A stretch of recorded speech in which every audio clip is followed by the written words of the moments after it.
नमस्कार, शुभ संध्या। आज है 15 नवंबर सन 2020 रविवार का और खुद की तलाश फेसबुक पेज पर आज का जो दिन है साप्ताहिक संवाद का रहता है।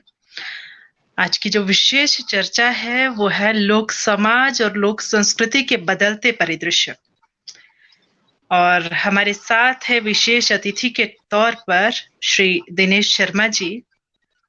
इससे पहले कि मैं कार्यक्रम शुरू करूं, सबसे पहले अपने आज के सभी दर्शकों का बहुत-बहुत स्वागत करती हूं, जो कि आज के इस फेसबुक लाइव में हमारे साथ जुड़ रहे हैं। साथ ही बहुत-बहुत स्वागत करना चाहूंगी आज के इस कार्यक्रम के इस विशेष चर्चा के हमारे विशेष अतिथि श्री दिनेश शर्मा जी का। कार्यक्रम शुरू करें, बातचीत शुरू करें, इससे पहले मैं अपने दर्शकों से मुखातिब कराना चाहूंगी आज हमारे विशेष अतिथि श्री दिनेश शर्मा जी को। सर, आप मूलतः गांव नमाणा, डाकघर खूंट, तहसील ठियोग, जिला शिमला के मूल निवासी हैं। और अगर आपके प्रोफेशन की, अगर आपके कार्य क्षेत्र की बात की जाए तो आप सहायक प्राध्यापक के तौर पर समाजशास्त्र विभाग, चायलकोटी महाविद्यालय, राजकीय महाविद्यालय चायलकोटी, जिला शिमला में कार्यरत है वर्तमान में। और आपकी कार्य क्षेत्र, आपकी विशेष रुचि के क्षेत्रों की बात की जाए तो कविता लेखन में आपकी खास रुचि है और बहुत सारी पत्र पत्रिकाओं में आपकी कविताएं अभी तक प्रकाशित हो चुकी है। पत्र पत्रिकाओं में अगर मैं नाम लूं तो विपाशा, इंद्रप्रस्थ, हिमप्रस्थ, भारतीय शिखर, दैनिक भास्कर तथा और भी बहुत सारी पत्रिकाओं में आपकी कविताएं अभी तक प्रकाशित हो चुकी है। और एक जो साझा कविता संग्रह है अम्मी कहती है में भी आपकी कविताएं प्रकाशित हो चुकी है। और इसके अलावा नवल प्रयास संरचा द्वारा उभरती प्रतिभा सम्मान से भी आपको सम्मानित किया जा चुका है। सर, हमारा सौभाग्य है कि आज की इस फेसबुक लाइव में, आज के इस कार्यक्रम में आप हमारे साथ जुड़े और आपसे बहुत सारी चीजें हमें सीखने को मिलेगी, बहुत सारी जानकारियां हम हासिल करेंगे और हमारे दर्शक भी। इसी के साथ एक बार फिर आपका बहुत बहुत स्वागत करती हूँ आज के इस कार्यक्रम में शिरकत करने के लिए।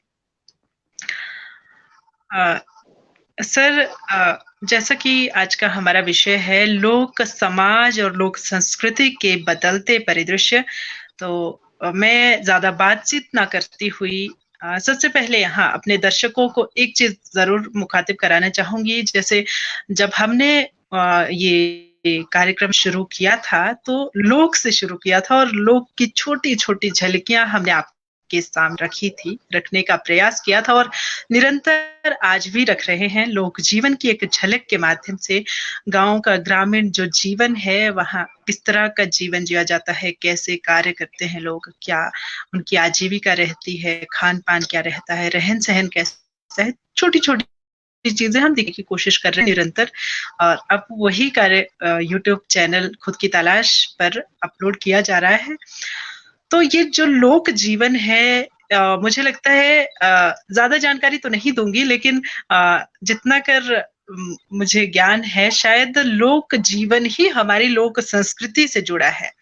तो अधिक जानकारी के लिए हमारे साथ हैं श्री दिनेश शर्मा जी। सर, आपसे हम बहुत सारी चीजें इस बारे में जानने की कोशिश करेंगे। तो सबसे पहला जो कार्यक्रम शुरू करते हैं और लोक संस्कृति के बारे में थोड़ा सा आप मुखातिब कराइए हमारे दर्शकों को कि आखिर है क्या ये लोक संस्कृति, इसके क्या मायने हैं और हम कैसे ये निर्धारित करें कि ये लोक संस्कृति है, इसके मायने क्या रहते हैं। धन्यवाद संगीता। आपने एक बहुत बड़ी पहल की है और ये बहुत अच्छी शुरू है। आपका जो ये कार्यक्रम है जिसका टाइटल ही खुद की तलाश है, तो लोक जीवन को जानना हमारी खुद की ही तलाश है। और हमारा ज्ञान, हमारी समझ, हमारी सूझबूझ खुद की तलाश से अगर हो तो हम बेहतर तरीके से अपना जीवन व्यतीत कर सकते हैं। और हमारा ज्ञान भी तभी परिपूर्ण है कि अगर हम आज अपने बारे में, अपने आसपास के जीवन के जान पाए, तो तभी हम जो है दुनिया को भी बेहतर तरीके से समझ सकते हैं। आपको इस जी, कार्यक्रम के लिए बिल्कुल बहुत-बहुत बधाई, और मुझे आपने आज के बहुत कार्यक्रम में बुलाया, इसके लिए आपका बहुत-बहुत धन्यवाद। और जैसा कि आपने विषय चुना है कि लोक संस्कृति के क्या मायने हैं और इसे हम समझते क्या है, तो लोक संस्कृति को परिभाषित करने से पहले हमें अपने समाज के बारे में जानना आवश्यक है, क्योंकि समाज का ही अंग संस्कृति है। तो जैसा कि हम जानते हैं कि जो समाज है, उसके वो कोई एक समरूप बात नहीं है, और दुनिया के अलग-अलग अंचलों में, क्षेत्रों में अलग-अलग प्रकार के समाज पाए जाते हैं। विकास के आधार पर भी अगर हम कहें, तो हमारे पास जनजातीय समाज है, ग्रामीण समाज है, शहरी समाज है। और इस समाज को जब हम समझते हैं अलग-अलग परिदृश्यों में, तो लोक समाज की जो संस्कृति है, उसी को हम लोक संस्कृति कहते हैं। तो ये लोक समाज क्या है, इस विषय पर बहुत से विद्वानों के विचार आए हैं, लोगों ने शोध किया है, अपनी राय व्यक्त की है, परिभाषित किया है। ज़्यादातर लोग जो है इस विषय में एक द्वंद्व भी रहा है कि क्या लोक समाज एक बृहद समाज है या लघु समाज है। समाजशास्त्रियों ने, जहाँ तक मैं समाजशास्त्रियों की बात कहूँ, तो समाजशास्त्रियों ने एक ऐसे समाज को लोक समाज कहा है जो लघु है, पिछड़ा हुआ है, निरक्षर है, कृषि और प्रकृति से जिसका नाता है, ऐसे समाज को लोक समाज कहा जाता है। फोक जो शब्द है इंग्लिश का, इसी के भी यही मायने हैं कि जो एक ऐसा समाज जो कि ग्रामीण अंचल में बसता है, जिसकी मुख्य जो पेशा है, व्यवसाय है, वो खेती है, और प्रकृति के नीचे नज़दीक जो रहता है, ऐसे समाज को हम लोक समाज कहते हैं। और लोक समाज का जो जीवन है, अब हमारे को जब हम लोक संस्कृति को परिभाषित करेंगे, तो पहले तो हमें संस्कृति को जान लेना आवश्यक है कि संस्कृति होती क्या है। संस्कृति साधारण शब्दों में कहूँ तो ये जीवन जीने का तरीका है, और एक सीखा हुआ व्यवहार है। मनुष्यों द्वारा ही संस्कृति का निर्माण किया जाता है, रचना की जाती है, और पीढ़ी दर पीढ़ी हस्तांतरण इसका होता है। तो ये हमारी विरासत है, जो जिसको हम कहते हैं कि हमारे मूल्य है, हमारे परंपराएं हैं, रीतियां हैं, ज्ञान है, विज्ञान है, तकनीक है। हमें अपना जीवन बेहतर तरीके से जीना है, हमें अपनी आवश्यकताओं की पूर्ति करनी है, और आवश्यकताओं की पूर्ति के लिए प्रकृति के साथ जो हम तालमेल बिठाते हैं, सामंजस्य बिठाते हैं, उसी से हमारी संस्कृति पैदा होती है। तभी अगर हम इसको उदाहरण से समझ ले, हम पहाड़ के रहने वाले हैं, पश्चिमी हिमालय में रहते हैं, ऊंचे पहाड़ों में रहते हैं, तो जो यहाँ का पर्यावरण है वो हमें हमें प्रभावित करता है। ठंडी जलवायु जो हमें प्रभावित करती है। हमारी कृषि भी उसी तरीके से जुड़ी हुई है, पशुपालन है, भेड़ पालन है, ये हमारे जो व्यवसाय है, यही हमारी संस्कृति को प्रभावित करते हैं। तो लोक संस्कृति ग्रामीण अंचल की संस्कृति है, और अपने व्यवसाय के साथ जुड़ी हुई है, परंपराओं में निहित है, और खासतौर पर मौखिक परंपराओं से ये चलती है, क्योंकि लोक के पास जो है शास्त्र नहीं होते हैं, लोग के पास शिक्षा नहीं होती है, साधनों का अभाव होता है। लोग अपने अनुभवों से जो जीवन व्यतीत करता है, उसको ही हम लोक संस्कृति कहते हैं। ये जो संस्कृति है, ये मनुष्य जो है, जो साझा जीवन गाँव का है, समरूप जीवन जो गाँव का है, उसको जीकर ही इस संस्कृति का निर्माण होता है। तो लोक आम जन की जो संस्कृति है, आम आम लोगों की ग्रामीण जीवन की संस्कृति है, उसको ही लोक संस्कृति से परिभाषित किया गया है। बहुत ही सुंदर जानकारी और बहुत ही सरल शब्दों में आपने बात कही कि कैसे एक निरक्षर और एक छोटा तबका जो गांव का रहता है और वहाँ का जो जनजीवन है कृषि पर आधारित, बहुत सारी बातें आपने कही समाज शास्त्रीय आधार पर, क्योंकि आप समाज शास्त्र के ज्ञाता हैं, तो आपने बहुत ही सुंदर जानकारी दी। वहाँ का जो लोग, वहाँ का जो जनजीवन है जो अपनी एक प्राकृतिक अवस्था में, क्योंकि मैं साहित्य के विद्यार्थी हूँ, तो कुछ चीजें हजारी प्रसाद द्विवेदी जी और भी कुछ विद्वान इस तरह की बात कहते हैं कि जो आधुनिक सभ्यता से दूर अपने प्राकृतिक परिवेश में रहने वाली वह जाति, वह जनजीवन जो अपनी एक तरह से अपने ही में रहता है, निरक्षर है, पांडित्य से दूर है, तो वही सारी चीजें शायद लोक संस्कृति है। तो इस बारे में भी कुछ सवाल उठते हैं, क्योंकि हमने जो पहली चर्चा रविवार ये चर्चा थी, वो बात की थी लोक और शिक्षा की, और लोक में शिक्षा का महत्व क्या है। तो वो सारी चीजें हमने चर्चा की थी, इस पर भी सवाल करूंगी। लेकिन इससे पहले हमारे साथ बहुत सारे लोग जुड़े हैं, आप सभी का बहुत बहुत आभार और स्वागत करती हूँ एक बार फिर। डॉक्टर, विशेष तौर से डॉक्टर सत्यनारायण स्नेही जी, जिनकी कविताएं अभी हमने वीरवार को सुनी है, विशेष तौर से आभार व्यक्त करना चाहती हूँ सर आपका, जो आपने मुझे मुखातिब कराया सर डॉक्टर श्री दिनेश शर्मा जी से, और आज आप ही के इसी के परिणाम स्वरूप सर हमारे बीच में है। सर आपका विशेष तौर से आभार व्यक्त करती हूँ। अगला जो इस बातचीत में एक और पहलू उठता है, जैसे आपने कहा कि शायद कुछ चीजें क्लियर हुई होगी हमारे दर्शकों को भी। दर्शकों से अनुरोध है, आपका कोई विचार है या आपका कोई प्रश्न है तो आप हमें कमेंट बॉक्स में लिख भेजिए। हम आपके प्रश्नों को हल करने की भी कोशिश करेंगे और आपके विचार जानने का भी प्रयास करेंगे। तो जो भी आपके मन में सवाल है, जो भी विचार है, आप रखें अपने कमेंट बॉक्स में, हमें लिख भेजिए।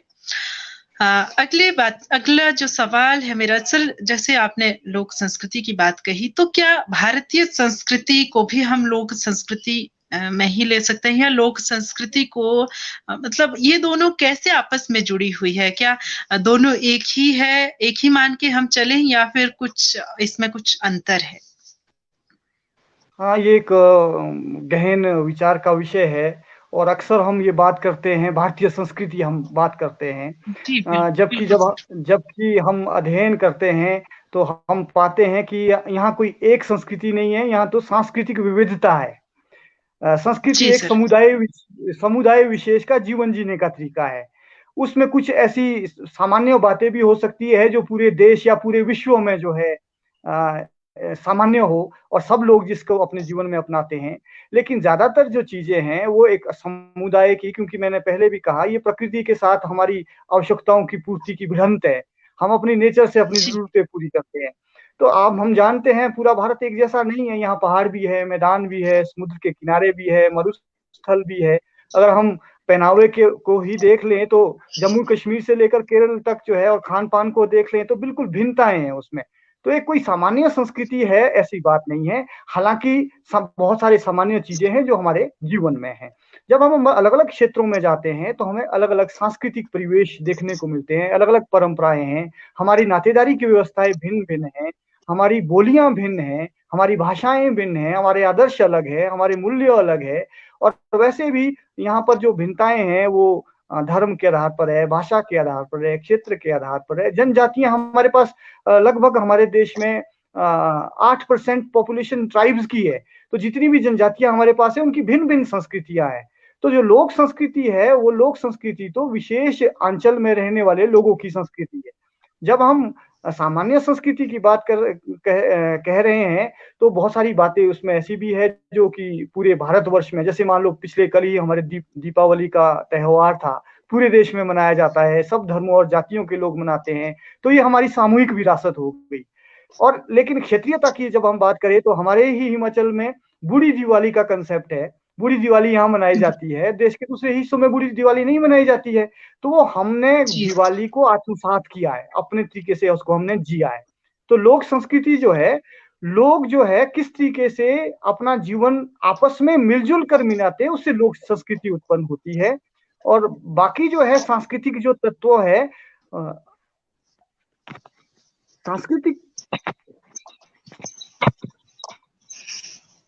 बाकी के जो सांस्कृतिक तत्व है, वो सामान्य जो तत्व है वो भिन्न भिन्न क्षेत्रों में हो सकते हैं, विभिन्न देशों में हो सकते हैं। एक कंसेप्ट है डोमिनेंट कल्चर का।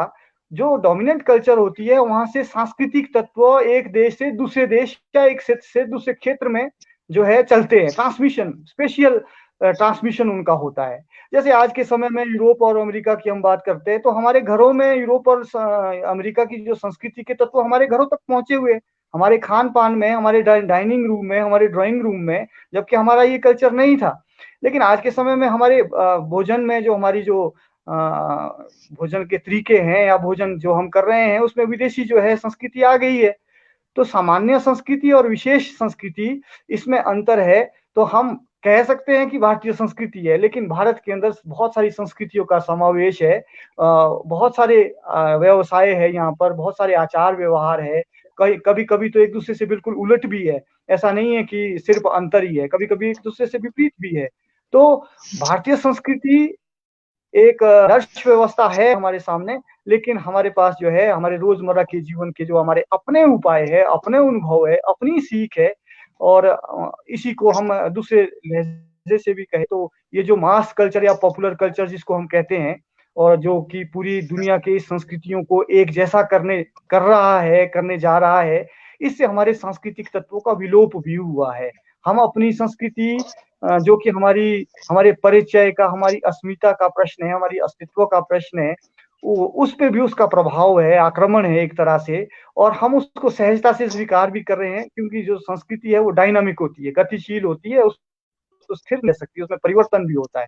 तो इस तरीके से मैं ये समझता हूँ कि हमारा जो देश है वो अनेक संस्कृतियों से का एक गुलदस्ता है, जिसमें जो है तरह तरह की जीवन शैलियां हमारे बीच में है। बहुत ही सुंदर जानकारी आपने हमें दी सर। और जितना अगर मैं समझ पाई हूँ आपकी इस वक्तव्य से, आपकी इस बात से, कि भाषाई आधार पर, धर्म के आधार पर, क्षेत्र के जलवायु के आधार पर हमारी संस्कृतियां, जो हमारे जो लोक की संस्कृति है वो भिन्न भिन्न हो जाती है। और भारत विविध संस्कृतियों वाला देश है।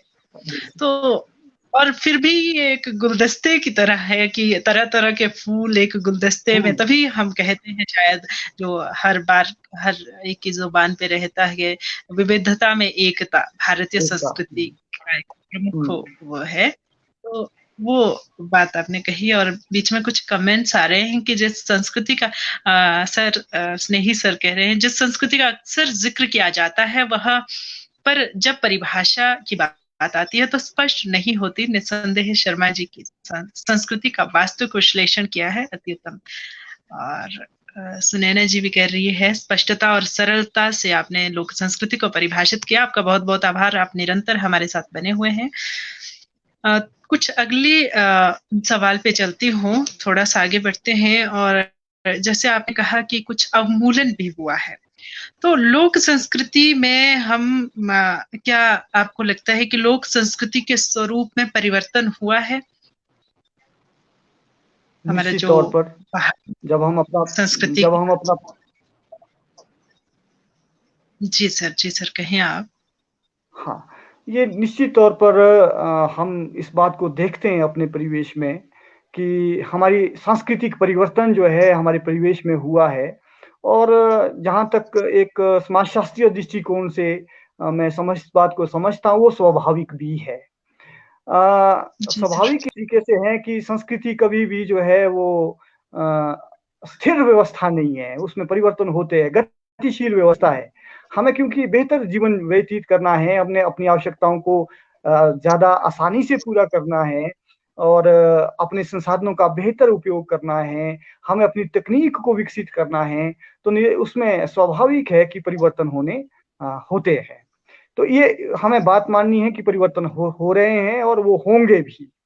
अब अगली बात आती है कि ये परिवर्तन किस प्रकार से हो रहे हैं या क्यों हो रहे हैं या कैसे हो रहे हैं।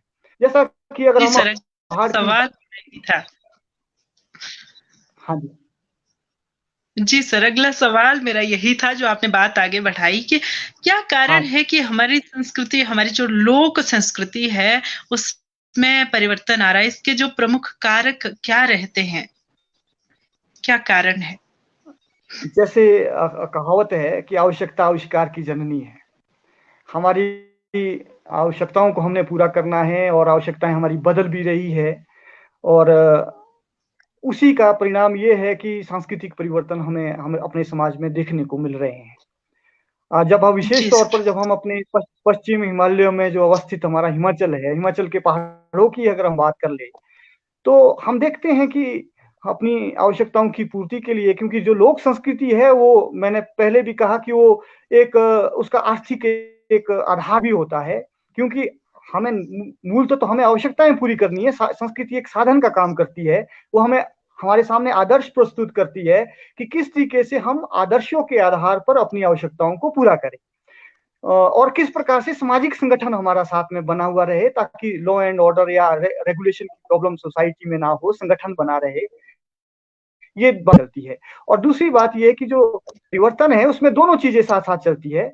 गतिशीलता भी होती है और स्थिरता भी होती है। एक संतुलन है, इसको मूविंग इक्विलिब्रियम कहते हैं, कि कुछ चीजें हम बदल देते हैं और कुछ चीजें हम आसानी से बदलते नहीं हैं। और इसको हम दूसरे तरीके से भी समझ सकते हैं। संस्कृति के 2 भाग होते हैं, 2 पक्ष होते हैं, भौतिक संस्कृति और अभौतिक संस्कृति। भौतिक संस्कृति का मतलब है जो साधन है, जो सामान है, जो वस्तुएँ हैं, जैसे गाड़ियाँ हैं, फर्नीचर है, मशीनें हैं, यंत्र है, ये भौतिक संस्कृति है, घर है। और दूसरी अभौतिक संस्कृति है, जैसे आस्था है हमारी, परंपराएँ हैं, रीतियाँ हैं, मूल्य है, आदर्श है, ये हमारी अभौतिक या अमूर्त संस्कृति है। भौतिक संस्कृति में तो बहुत तेज गति से परिवर्तन होते हैं।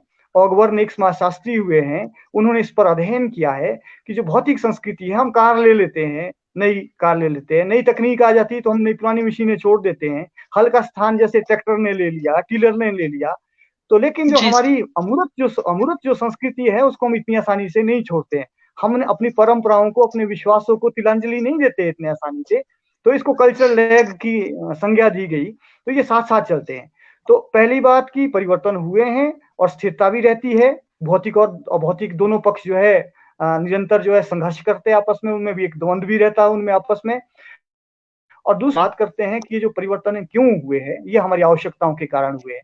जैसे हम पहाड़ों में पारंपरिक खेती कर रहे थे, उदाहरण के तौर पर हम जो है मक्की उगा रहे थे, धान उगा रहे थे, या हमारे पास जो है बाथू था, कोदा था, इस तरीके की हम फसलें उगा रहे थे। आज पहाड़ों में जो है पहाड़ों का रंग लाल हो गया, सेब ही सेब पहाड़ों में आ गया। तो जब हमारे पास सेब आया तो कृषि की जो व्यवस्था थी, कृषि के जो औज़ार थे, कृषि के जो उपाय थे, जो कहावतें थी, जो जीवन जीने के सलीके थे, जो कृषि ने पैदा किए थे, जिनसे हमारा रोज़मर्रा का जो है वास्ता था, वो अब बदल गए हैं। क्योंकि सेब ने जो है अब हमारे को इटली की तरफ, अमेरिका की तरफ, इंग्लैंड की तरफ, ऑस्ट्रेलिया की तरफ कि कौन कहाँ से सेब आएगा, उसकी तकनीक क्या है, उसकी खोज हम करते हैं, उसको हम अपनाते हैं। तो हमारे घरों में आज के समय में हल नहीं मिलेगा, हमारे घरों में आपको स्प्रेइंग मशीन मिलेगी, हमारे घरों में आपको कलम करने के औज़ार मिलेंगे, कहावतें भी ऐसी हो जाएगी, हमारे गीतों में भी सेब आ गया आज के समय में, जो है वो धानुरुमणा केरोरा जो है वो गीत नहीं है आज के समय में, अब सेब के गीत हों गाए जाएँगे पहाड़ों में। तो ये निश्चित तौर पर हमारी आवश्यकताओं के बदलने से हमारी सारी जो जनसंख्या है वो रोज़गार की तलाश में मैदानों में जा रही है, बाज़ार भी हमारे घरों तक पहुँच गया है। तो ये परिवर्तन जो है तकनीक के कारण, बाज़ार के कारण, हमारी ज़रूरतों के कारण, इन वजहों से ये परिवर्तन स्वाभाविक है और हो भी रहे हैं। और इन परिवर्तनों को जो है, चाहे आप शहरीकरण का नाम दो, औद्योगीकरण का नाम दो, या मीडिया की वजह से आप कह दो, ट्रांसमिशन और कम्युनिकेशन हमारे गाँवों तक पहुँच गया है, गाँव की संस्कृति उससे बदल गई है।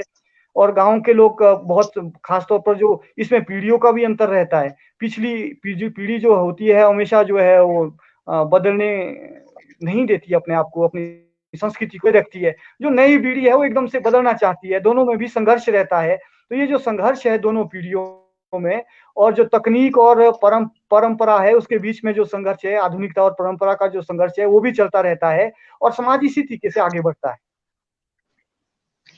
जी सर, बहुत ही खूब आपने समझाई हमारी बात, हम मेरे प्रश्न का जवाब दिया। और इसी बीच वीरेंद्र सर, डॉक्टर वीरेंद्र सिंह जी हमारे साथ जो है रीजनल सेंटर धर्मशाला में असिस्टेंट प्रोफेसर के तौर पर कार्यरत हैं, हमारे साथ जुड़े। आपका सर बहुत बहुत स्वागत करते हैं। और कुछ कमेंट किया है सर ने, साहित्य और समाज का अनन्य आश्रित संबंध रहता है जिसे अलगाया जाना संभव नहीं है, लेकिन साहित्य लिखने वाले यदि इस संबंध को ठीक से नहीं पहचानेंगे और समाज का गलत अक्स साहित्य में लाएंगे तो साहित्य की विश्वसनीयता पर प्रश्न चिन्ह उठना स्वाभाविक है। लेखकों के लिए समाज शास्त्री समझ एक समाज शास्त्री से बेहतर कौन जान सकता है। और जब कोई समाज शास्त्री साहित्य भी रचता हो तो सोने पर सुहागा है। अभी त्वरित इतना ही, बाकी फिर बहुत ही सुंदर जानकारी आपने सर दी। और हमारे साथ है समाज शास्त्र के ज्ञाता है सर आप, और आपने बहुत बेहतरीन बात कही। और कविता भी रचते हैं सर, जो हमारे आज के विशेष अतिथि हैं। आप कविता भी लिखते हैं और आप समाज शास्त्री भी है। और सर कह रहे हैं कि जब कोई साहित्य रचता है और साथ में समाज शास्त्री है तो फिर सोने पे सुहागा वाली बात है। तो आप बधाई के पात्र है इसके लिए। सुनैना जी निरंतर हमारे साथ जुड़ी है। जनजातीय क्षेत्र में प्रचलित संस्कृति के महत्व में एवं इसके सामाजिक अस्तित्व पर कुछ जानकारी प्रदान करें। सर एक सवाल उठा रही है, जनजातीय क्षेत्र में प्रचलित जो संस्कृति है उसके महत्व और इसके सामाजिक अस्तित्व पर कुछ जानकारी आप दें हमारे दर्शकों को। बिल्कुल, सुनैना जी का प्रश्न है। मैं जनजातियों लोगों के ऊपर पहले भी अपनी टिप्पणी या बात रख चुका हूँ। जैसा कि मैंने पहले वहीं से मैं बात शुरू करूँगा कि जितनी भी 8% हमारे पास जनजातीय जनसंख्या है भारत में, अलग-अलग क्षेत्रों में है। जम्मू कश्मीर से लेकर कन्याकुमारी तक और अंडमान निकोबार और पौंडीचेरी, सब जगह जनजाति जो है फैली हुई है। जनजातीय जो है समाज जो है वो कठिन भौगोलिक परिस्थितियों में रहने वाला समाज है। उसका प्रकृति के साथ घनिष्ठ संबंध है और बाहरी समाज के साथ उनका जो संबंध है, उनकी जो संपर्क है वो कम रहता है। और इसलिए जितनी भी जनजातीय जो लोग हैं या जनजातियां भारत में हैं, उनमें अलग प्रकार की, सब में अलग-अलग प्रकार की संस्कृतियां हैं। उनका सामाजिक संगठन अलग है, उनकी आर्थिक व्यवस्था अलग है, उनकी परंपराएं अलग है, उनकी जो बाहर के समाज के साथ उनका जो संपर्क है वो भी अलग-अलग है। तो अलग-अलग संस्कृतियां हैं उनकी, और उनके बारे में एक सामान्य टिप्पणी से कुछ कहा जाए ऐसा हो नहीं सकता है।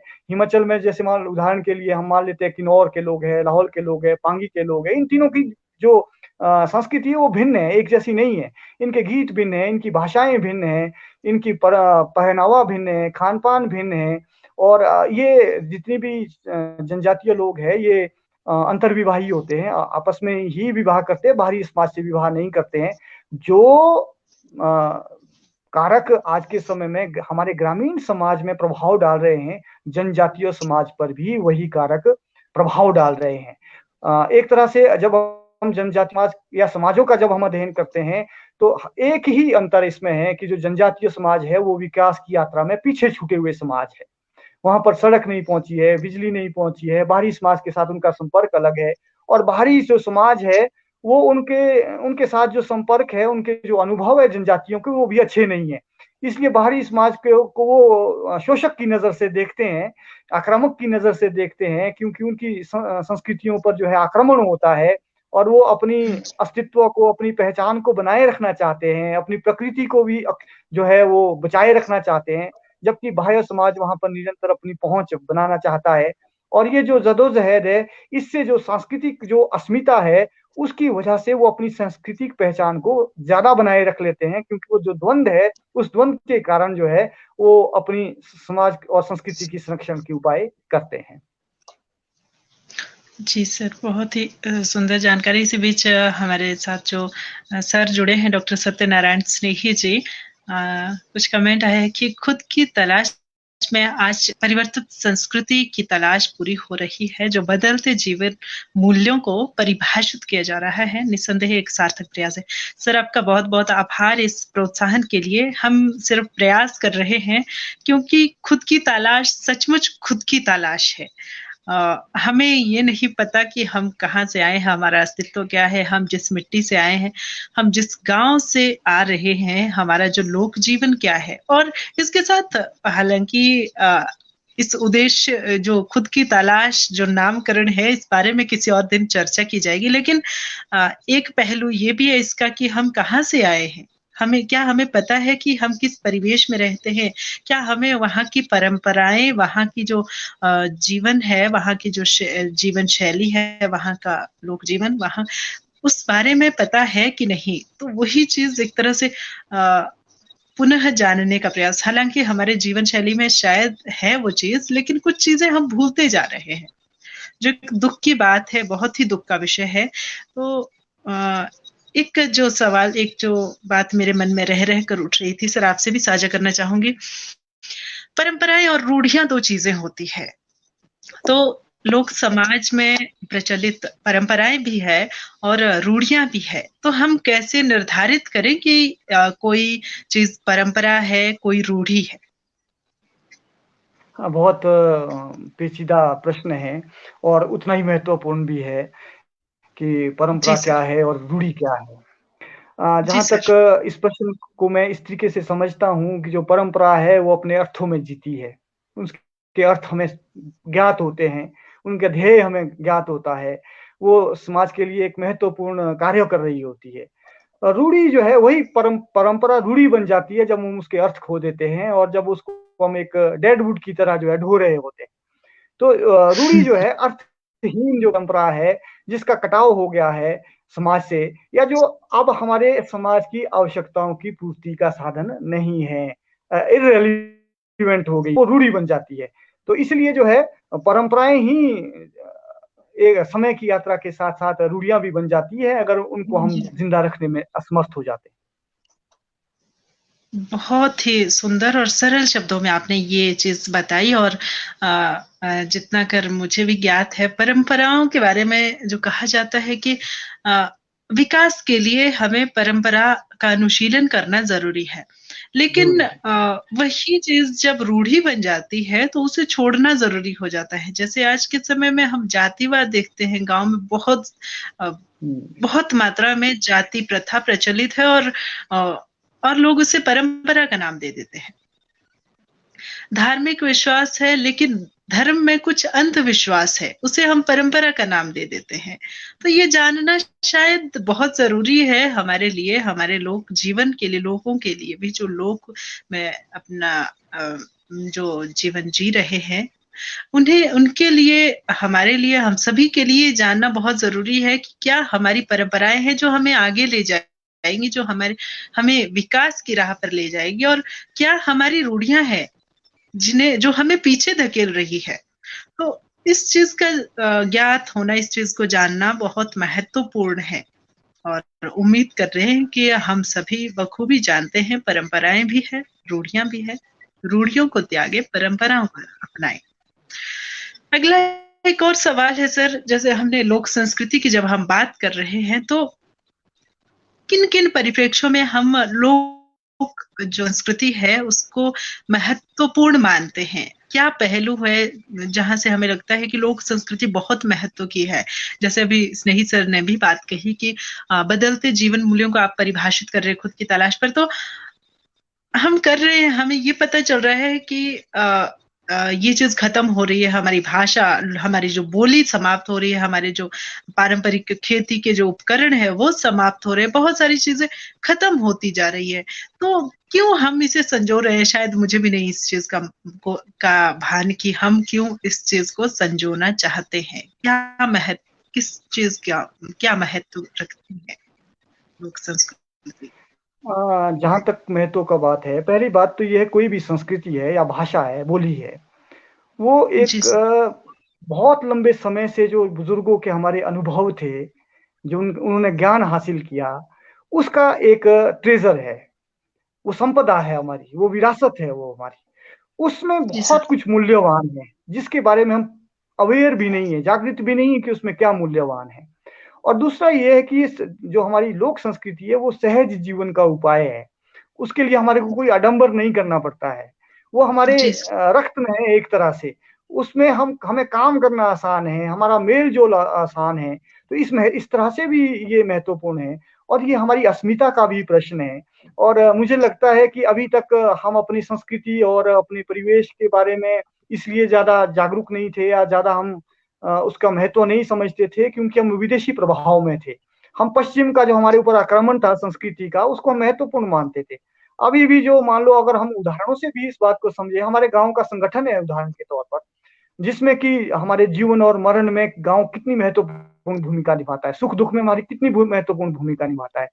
अगर जी, वो सर। हमारा सांस्कृतिक पक्ष जो है अगर ज़िंदा रहता है, तो वो हमारे सहज जीवन का उपाय है वो। इसी तरीके से हम अगर मान लो छोटी-छोटी चीज़ों को अगर हम देखें कि भई हमारा पहनावा है या हमारा खान-पान के तरीके, सील-बट्टा है उदाहरण के तौर पर, हम चटनी सील-बट्टे पर बनाते हैं। तो अगर जी, उसको हम संजोएँगे, और ज़रूरी थोड़ी नहीं है कि हमें इलेक्ट्रॉनिक गैजेट से ही हम अपना भोजन बनाएँ। हम प्रकृति के साथ नज़दीक से, जो हम अभी पर्यावरण की भी बात कर रहे हैं और हम बात कर रहे हैं कि किस तरीके से एक ऐसी लाइफ़ जीनी है जिसमें हम पर्यावरण को संजो के रख सकते हैं। तो हमें जो है अपना जो आस-पास के जो जीवन की जो हमें कम खर्चे में, कम साधनों से हम बेहतर जीवन जब जी सकते हैं और अपने पर्यावरण को बेहतर कर सकते हैं, हम अपनी आवश्यकताओं को कम कर सकते हैं, तो हमें अपनी उस सहज जो संस्कृति, जो हमारे पुरखों के हमारा ज्ञान है, उसका हमें उसके लिए इस्तेमाल करना चाहिए। तो इस तरीके से मैं समझता हूँ, चाहे अस्तित्व है, चाहे वो अस्मिता है या सहज जीवन है या हमारी पुरखों की स्मृतियाँ हैं, उनको हम क्यों भूल जाएँ? और हम विदेशी प्रभाव में इतनी आसानी से क्यों आ जाए? हम भी अपने अपने ज्ञान से अपनी संस्कृति को हम दूसरे लोगों को भी हम ये बता सकते हैं कि हमारी संस्कृति में क्या महत्वपूर्ण था और क्या महत्वपूर्ण है, और हम अंधी दौड़ में भी हम क्यों जाएँ? हम अपनी परंपराओं को, अपनी बोलियों को, अपने जीवन व्यवहार को ज़िंदा रखकर अपने लिए जो है आसान जीवन हम की जहाँ राह हम जोह सकते हैं। जी, सर, बहुत ही सुंदर बात आपने कही और क्या, क्यों और कैसे जैसे प्रश्न खुद की तलाश फ़ेसबुक पेज क्रिएट करने से पहले मेरे ज़हन में भी थे और ये जो आपने बात कही क्या, हम क्या हैं, हमारा अस्तित्व क्या है, हमारी अस्मिता क्या है? तो पहला प्रश्न जब तक आपके पास आधार नहीं है जीवन का, तो आप जीवन कैसे जिएँगे? जीवन जीने के लिए एक नींव का होने का, आधार का होना बहुत ज़रूरी है और हमें आधार का पता नहीं है, तो हमारा जीवन मुझे नहीं लगता कि सार्थक है। और बहुत ही सुंदर जानकारी आपने इस परिप्रेक्ष्य में दी कि किस तरह से हमारी संस्कृति जो है हमारे लिए महत्व रखती है। साथ ही अपने पुरखों की बात आपने कही कि पुरखों की जो स्मृतियों को जिंदा रखने के लिए, अपने प्रकृति से जुड़े रहने के लिए हमारी संस्कृति, हमारी लोक संस्कृति बहुत आवश्यक है, महत्व की है। और क्यों हम अंधानुकरण करें, क्यों हम अंधी दौड़ में दौड़ें। और बहुत ही सुंदर जानकारियाँ आपने हमें दी लोक संस्कृति के महत्व को लेकर। सर अगर मैं साहित्य की बात करूँ, क्योंकि मैं भी साहित्य की विद्यार्थी हूँ और आप भी साहित्य से आपका गहरा नाता है। तो अगर हम साहित्य की बात करें तो लोक संस्कृति क्या जो साहित्य जो है लोक संस्कृति को संजोए रखने में, उसको संरक्षित करने में कोई भूमिका निभा रहा है किसी तरह से? अगर हाँ, तो इस फिर कैसे? किस तरह से? देखो ये बात है कि संस्कृति को अगर ज़िंदा रखना है, तो उसके लिए जी सबसे सर। आवश्यक तो ये उसके लिए सबसे आवश्यक तो ये है कि हम उस संस्कृति को जिएँ। क्रियाशील होकर ही संस्कृति ज़िंदा रह सकती है। मात्र जी सर। संस्कृति का अजायब घर बना के, मात्र जो है उसके लिए एनजीओ स्थापित करके, मात्र उसके लिए जो है हम बौद्धिक जमावड़े इकट्ठा करके हम संस्कृति को ज़िंदा नहीं रख सकते। क्योंकि बात वहीं आ जाती है कि अगर सांस्कृतिक तत्व हमारी आवश्यकताओं की पूर्ति करेंगे, तो वो ज़िंदा रहेंगे। अगर वो आवश्यकताओं की पूर्ति नहीं करेंगे, तो ज़बरदस्ती वो ज़िंदा नहीं रखे जा सकते। लोग जो है जी हम सर। लोग जो है लोग कह रहे हैं, वो संस्कृति को तब जिएँगे अगर वो उसके लिए महत्वपूर्ण है। नहीं तो वो जैसे अब ये हमारे लिए इसलिए भी प्रश्न इम्पोर्टेंट है क्योंकि जो पीढ़ियों के बीच का जो अंतर है, जो आने वाली जो पीढ़ी है या जो नई जो पीढ़ी है, जो शहरों में रह रही है, कॉन्वेंट स्कूल में पढ़ रही है, उसके पास तो गाँव की भाषा, बोली और वो जो जीवन जीने का जो तरीका था, उसके पास है ही नहीं है। अगर उसको हम जी, साहित्यों से या सरकारी प्रयत्नों से, एनजीओ से बचाए रखना चाहेंगे तो वो नहीं बचेगी, पहली बात। दूसरी बात, हर एक जो प्रयत्न है, चाहे वो साहित्यिक प्रयत्न है, चाहे वो पाठ्यक्रम की बात है या चाहे वो लोगों की अवेयरनेस की बात है या अपने आप में विश्वास जिस भी बात से होता है, उस विश्वास को अगर हम बनाए रखते हैं, तो हम अपनी संस्कृति को ज़िंदा रख सकते हैं, उसको हम अपना के ज़िंदा रख सकते हैं। और यही महत्वपूर्ण बात साहित्य के लिए भी है कि जब साहित्यकार जो है प्रश्न उठाता है, साहित्यकार मुद्दे उठाता है साहित्य का। और जब वो पश्चिम के अंधानुकरण या तकनीक के और बाजार के अत्यधिक उपयोग की बात करता है, या वो कहता है कि अब जो है हमारे घर सामान से ठूसे हुए हैं, हम अपनी आवश्यकताओं को बेतरतीब तरीके से बढ़ा रहे हैं और पुरखों को हम भुला रहे हैं, तो जब वो साहित्यकार इन बातों को उठाता है, तो निश्चित तौर पर उसका समाज पर असर होता है। समाज के वो झकझोरता है, जगाता है और अपनी जो पीढ़ियाँ हैं, पुरानी पीढ़ियाँ हैं, पुरख हैं, उनके साथ संबंध वो स्थापित करता है। तो वो ऐसा होता है और होना चाहिए, और उसको हम जिंदा भी इसी तरीके से रख सकते हैं। तो साहित्यकार का प्रश्न जो है, जो अपना समाज है हमारा, उसमें जो बदलाव आ रहे हैं, उसमें जो कुरीतियाँ आ रही है, उसमें जो अनावश्यक चीज़ें हैं, उनके बारे में उसका प्रश्न उठाना और उस प्रश्न अनुकूल व्यवहार करना साथ में, और एक एक्टिविस्ट की जो भूमिका है वो भी निभाना, दोनों दोनों साथ-साथ होने चाहिए, तभी हम अपनी संस्कृति को जिंदा रख सकते हैं। नहीं तो अन्यथा जो है वो हम अजायब घर तो बना सकते हैं, हम उसके कोई पखवाड़े और कोई पक्ष और कोई दिन तो मना सकते हैं, लेकिन संस्कृति को हम जिंदा नहीं रखें। बहुत ही सुंदर बात कही आपने सर, और निस्संदेह हमारा जो साहित्य है हमारी लोक संस्कृति को संजोने में सफल भी रहा है। अगर मैं हिमाचल के साहित्यकारों की बात करूं तो 2-3 नाम मैं ले सकती हूँ कि डॉक्टर एस.आर. हरनोट जी हमारे जो कथाकार है, कहानीकार है, हिमाचल के बहुत बड़े साहित्यकार हैं। डॉक्टर आत्मा रंजन सर है, कविता लेखन में समकालीन कवि है और उनकी कविताएं भी मैंने पढ़ी है। और भी बहुत सारे साहित्यकार शायद इस वक्त जहन में नहीं आ रहा है सर, क्या कहते हैं, डॉक्टर गंगाराम राजी जी है, बहुत अच्छे उपन्यास और कहानियां उनकी है, उनमें भी कहीं ना कहीं हमारे लोक का पुट है। और जितने भी कार लिख रहे हैं, कहीं ना कहीं साहित्य जब समाज का आईना है, साहित्य जब साहित्यकार के जीवन से जुड़ा होता है, तो निस्संदेह जो हमारा साहित्यकार, जो साहित्यकार, जो सच में एक असल में एक साहित्यकार है, उसके जीवन में, उसके साहित्य में, उसके में जरूर वो चीजें आएंगी जो उसके जीवन से जुड़ी है और जीवन लोक से जुड़ा हुआ है।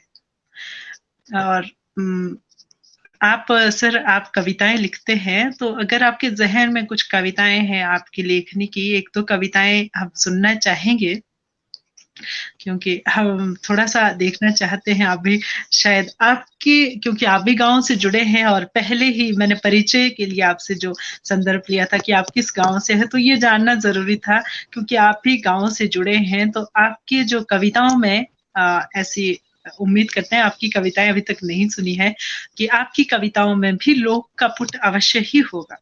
तो एक आध कविता अगर हो जाए तो बहुत खुशी होगी। जो बात आपने कही हिमाचल के साहित्यकारों के विषय में, एस.आर. हरनोट जी का अपना नाम लिया, आत्मा रंजन जी का नाम लिया, उसके अलावा जो है कुमार कृष्ण लोक संस्कृति समाज पर जो है उनकी कविताओं में बहुत कुछ कहा गया है।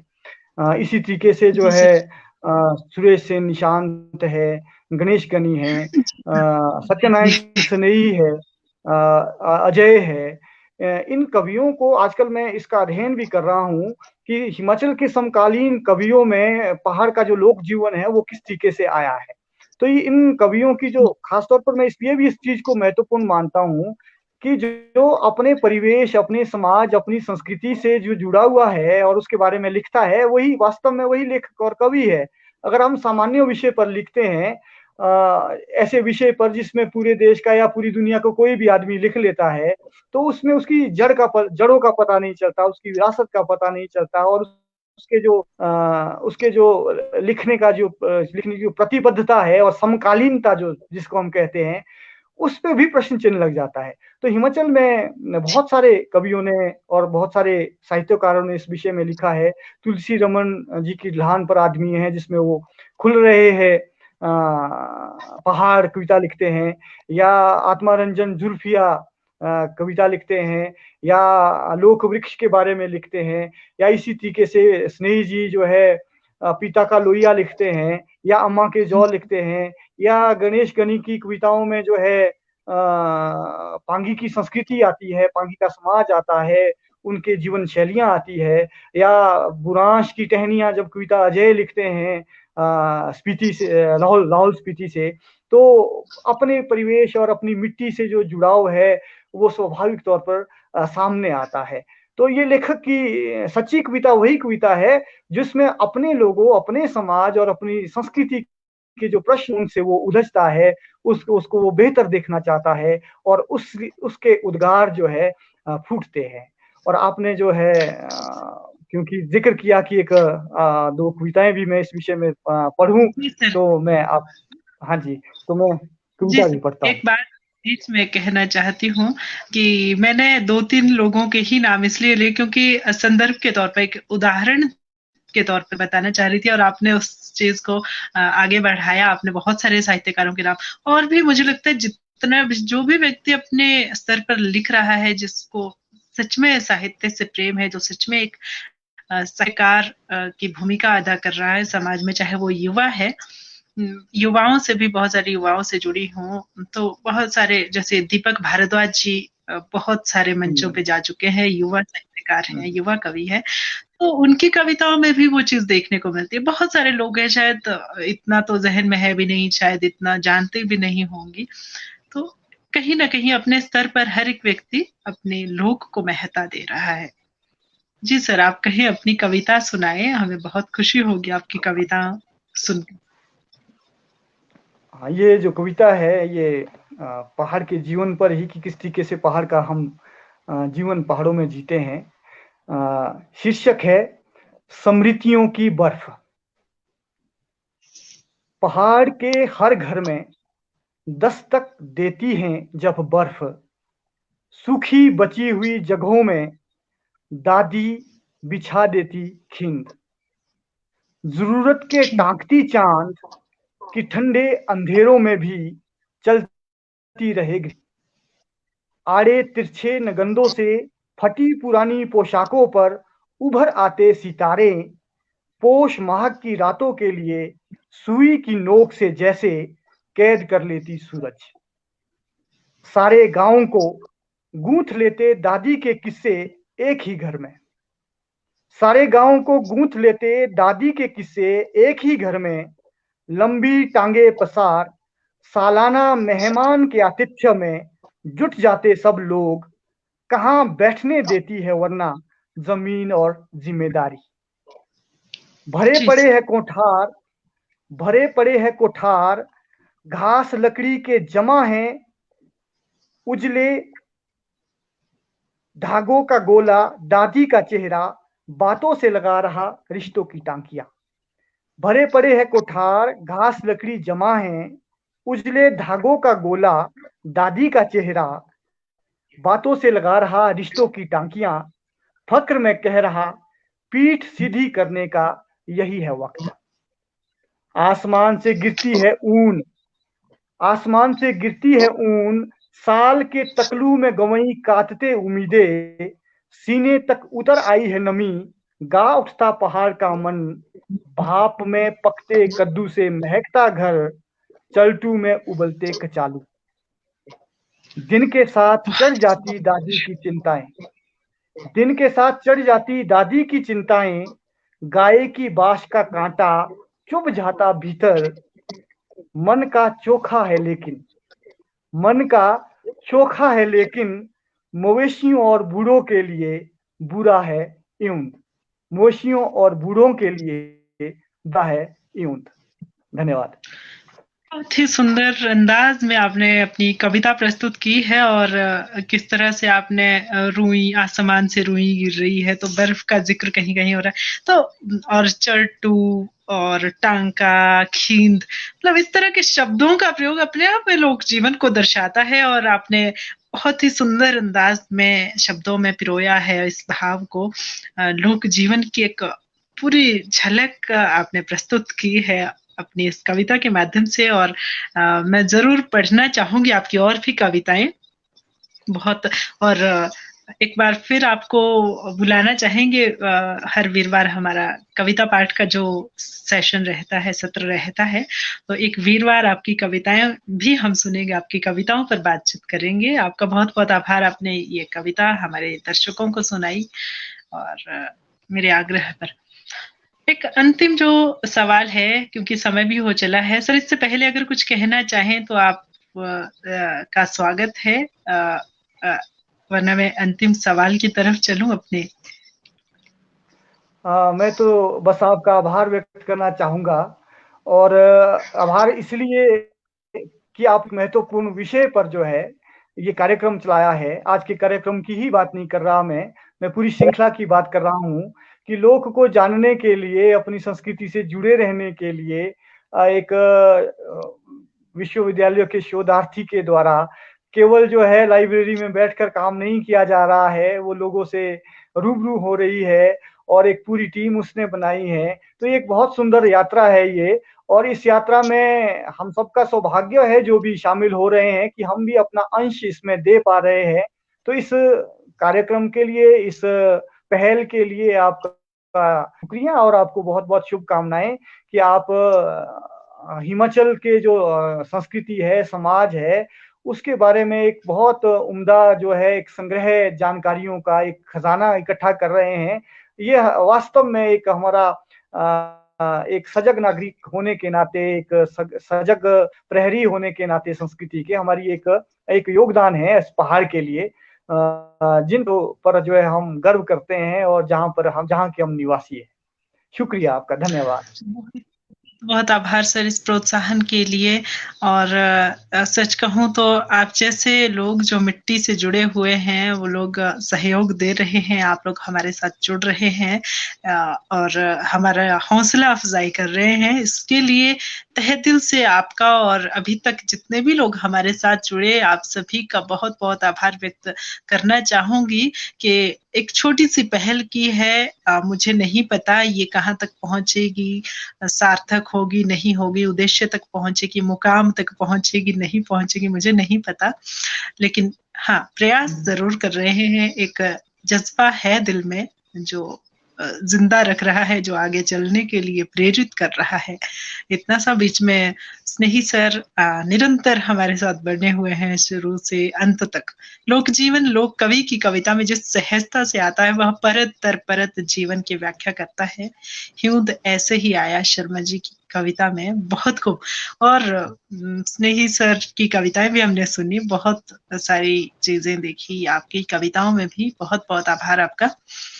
एक अंतिम सवाल के साथ आज की इस चर्चा को स्थगित करते हैं सर। लास्ट जो मेरा सवाल है कि लोक संस्कृति को हम कैसे बचाएं, क्योंकि हम प्रयास तो कर रहे हैं, पता नहीं शायद लोक संस्कृति को बचाने का ही एक प्रयास है, लेकिन आपसे जानना चाहेंगे कि हम कैसे बचाएं अपनी लोक संस्कृति को। हो सकता है कुछ और पहलू भी हमें मिले, हो सकता है कुछ नई जानकारी, कुछ नए रास्ते हमें मिले आपके माध्यम से। लोक संस्कृति को बचाने के लिए हमें खुद की तलाश करनी है। इस बात को मैं अक्सर कहता हूँ कि हम अलेक्जेंडर के बारे में जान लेते हैं, हम यूरोप के बारे में जान लेते हैं, अमेरिका के बारे में जान लेते हैं, लेकिन हम अपने घर के बारे में ही नहीं जान पाते। हम अपनी फैमिली का जो एक वृक्ष होता है, हम उसी के बारे में नहीं जानते हैं, हम अपनी परंपराओं के बारे में नहीं जानते हैं। और जो आदमी खुद को नहीं जानता है, वो अंधेरे में रहने वाला आदमी है। उसके पास हो सकता है कि वो उसके पास सुपरफिशियल नॉलेज हो, लेकिन वास्तव में एक संतुलित व्यक्तित्व के लिए ये ज़रूरी है कि जो हम खुद की तलाश से जीवन की तलाश शुरू करें। और ये जो आपका कार्यक्रम है, ये लोक संस्कृति को संजोने में एक कदम है। साहित्यकारों का ये योगदान है और खास तौर पर जो है हमें जो है एक एक्टिविस्ट के तौर पर काम करना है। हमें अपनी खेती में, हमें अपने पहाड़ों में, हमें अपने बीजों में, हमें अपनी परंपराओं में जो है अपना विश्वास ढूँढना है, अपनी पहचान ढूँढनी है, अस्तित्व ढूँढना है। हमें जो है, मैं एक और भी उदाहरण देता हूँ कि जैसे 70% लगभग लोग भारतवर्ष में खेती से जुड़े हुए हैं। चाहे कोई भी दूसरा व्यवसाय कर रहा है, लेकिन वो खेती से जुड़ा हुआ है। अगर हम अपने लिए 2 या 4 या 6 महीनों का भी अनाज उगा सकते हैं, तो हम एक बहुत बड़ा कंट्रीब्यूशन जो है इस देश के लिए जी, दे सकते हैं। इसी तरीके से हम संस्कृति से भी जुड़ सकते हैं कि हम अपने स्तर पर एक भी अगर प्रयास करते हैं, अपनी भाषा में, अपनी बोली में बोलते हैं, अपने पहाड़ के जो है त्योहारों में, मेलों में शिरकत करते हैं, या जो है लिखते हैं, पढ़ते हैं, सुनाते हैं, अपने लोगों से मिलते हैं, तो ये एक आत्मविश्वास, आत्म गौरव का पक्ष होगा और यही हमारी संस्कृति को जुड़ा सकता है। अन्यथा जो है सांस्कृतिक परिवर्तन होने हैं और बहुत सारी चीजें जो विलुप्त हो चुकी है, जो हमारे पास बचा हुआ है उसको बचाने में जो है हम अपनी भूमिका अपने तौर पर व्यक्तिगत तौर पर हम जो कर सकते हैं। धन्यवाद। बहुत बहुत सर, बहुत ही बेहतरीन आपने जो है हमारे लिए एक रास्ता सुझाया है, एक मार्ग सुझाया है कि खुद की ही तलाश करनी है, तभी अपने अस्तित्व की तलाश करनी है और इसी माध्यम से अपनी लोक संस्कृति को बचाना है। अपने जैसे आपने लोक बोली की बात कही, तो एक विद्वान से मेरी बात हो रही थी एक दिन, तो अनायास ही उन्होंने मुझसे पूछा कि तुम्हें अपनी बोली आती है? तो मैं थोड़ी-सी अचकचा गई, मैंने कहा कैसा सवाल था? तो वो अपनी जगह सही थे कि मतलब आज की युवा पीढ़ी नहीं जानती, अपनी बोली को नहीं जानती, तो बहुत पीड़ा व्यक्त कर रहे थे कि बेटा बोलियों पे काम करो, क्योंकि ये खत्म हो रही है। और मैं उनको ये नहीं बता पा रही थी कि सर मैंने कितनी सारी चीज़ें, हालाँकि मैं 20-25 दिन इतनी ही रही होंगी गाँव में, तो मैंने उस 20-25 दिन में कितनी सारी चीजें देखी कि ये भी खत्म हो रहा है, ये भी खत्म हो रहा है, ये भी खत्म हो रहा है। तो बहुत सारी पीड़ाएं हैं, वो लोग बोली की दिखा रहे थे, लेकिन बहुत कुछ है लोक संस्कृति में जो खत्म हो रहा है। तो उम्मीद कर रहे हैं, कोशिश कर रहे हैं कि हम अपनी लोक संस्कृति को बचाएं। और आज जितने भी दर्शक हमारे साथ जुड़े थे, ऐसी हम कामना करते हैं कि आप भी अपनी लोक संस्कृति और आप अपने लोक जीवन को देखेंगे, पहचानेंगे, समझेंगे, अपनी परंपराओं को अपनाएंगे, अपने जो रूढ़ियां हैं उनको त्यागेंगे। और खुद की तलाश फेसबुक पेज पर इसी तरह कार्यक्रम चलते रहेंगे। एक जानकारी जो देना चाहूंगी अपने दर्शकों को, हमारा जो प्रयास था वो लोक से शुरू हुआ था, लेकिन जैसे आज हमने बात की परंपरा और रूढ़ी की, तो लोक में परंपराएं भी है, रूढ़ियां भी है। रूढ़ियों को त्यागने के लिए शिक्षा जरूरी है और लोक को संजोने के लिए साहित्य जरूरी है। तो हमारे पास अभी खुद की तलाश फेसबुक पेज के माध्यम से 3 चीजें चल रही है। पिछले सप्ताह हमने बात की थी साहित्य पर, और अभी हमने बात की लोक संस्कृति पर, और आने वाले जो रविवार हम कोशिश करेंगे शिक्षा पर बात की जाए। तो 3 विषयों को लेकर चल रहा है और बहुत ही महत्वपूर्ण विषय है। आप सभी ने सहयोग दिया, आप सभी सहयोग कर रहे हैं, आप सभी का बहुत बहुत आभार। हाँ, अगर कोई हमारे साथ जुड़ना चाहता है तो कमेंट बॉक्स में लिख भेजिए, हम आपसे बातचीत करेंगे। किसी नए विषय पर आप कविता लिखते हैं, आप हमें लिख भेजिए, हम आपकी कविताएं सुनेंगे, आपकी कविता पर चर्चा करेंगे, या किसी भी तरह से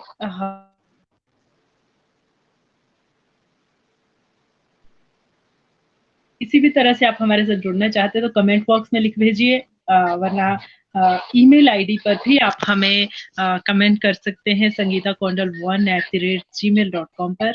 आप सभी का बहुत बहुत आभार। साथ ही आज के विशेष अतिथि जिनसे हमने बहुत सारी जानकारियां हासिल की, बहुत ही ज्ञानवर्धक आज की यह चर्चा और सार्थक चर्चा रही। सर आपका बहुत बहुत आभार, अपने कीमती समय में से आपने हमारी इस चर्चा के लिए समय निकाला। आप सभी आपका बहुत बहुत आभार। धन्यवाद, शुभकामनाएं।